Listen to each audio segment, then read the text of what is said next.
All right, I'm in balance of powers here. We're done with the summer. Summer offensives are over.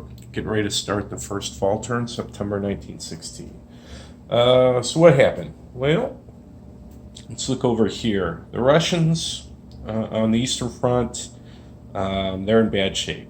They've basically been pushed back to Riga in the north, which they're not reinforcing. It's inevitable. It's probably going to fall.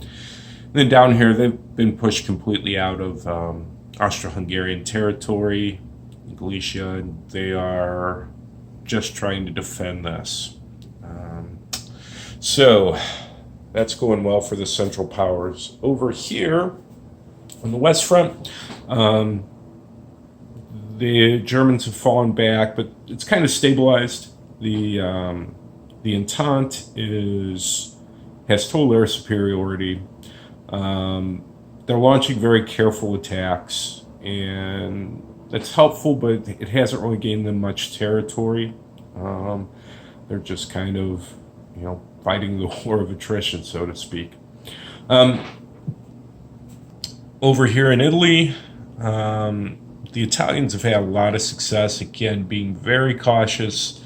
They just wait until they can get at least a zero attack before launching an attack. Over here, there's an infrastructure marker. They're looking to be able to outflank the Austro-Hungarians if they can push into here, which the Central Powers are going to have to respond to. Over in the Balkans, well, Romania fell. They're out of the war. Bulgaria is holding on with some help from some British, Japanese troops. I think there's Serbian troops there as well. Greece has fallen to the Entente, so Greece is out of the war now. And of course, we're sitting here in Belgrade, facing off.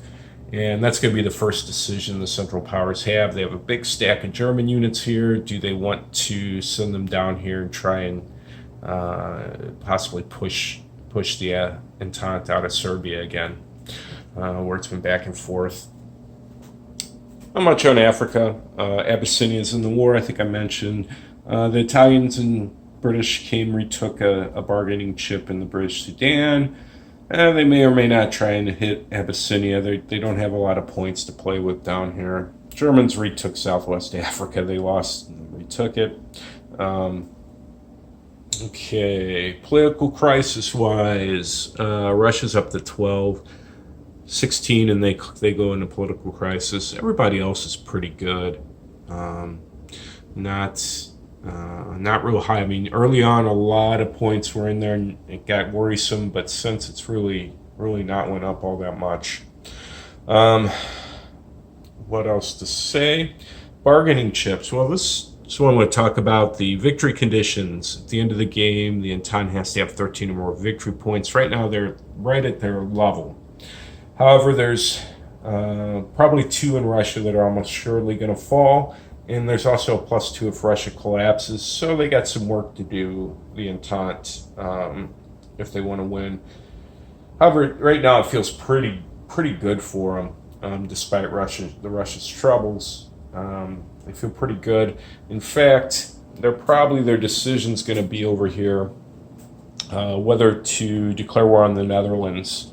They can expand this front out if they do so, and that very well may be where they go with that. Last thing, Germans used their last unrestricted submarine warfare. This cut the British points down a lot. Right now they're sitting at 7, to go through 3 months after they did their first turn builds. So that cut into them pretty well.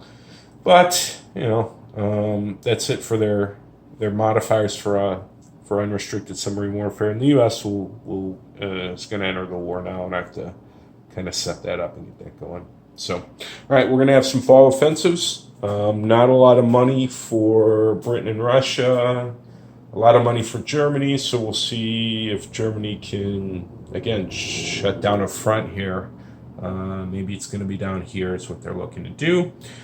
Likewise, there's a good option to go up and try and just knock Russia out right now.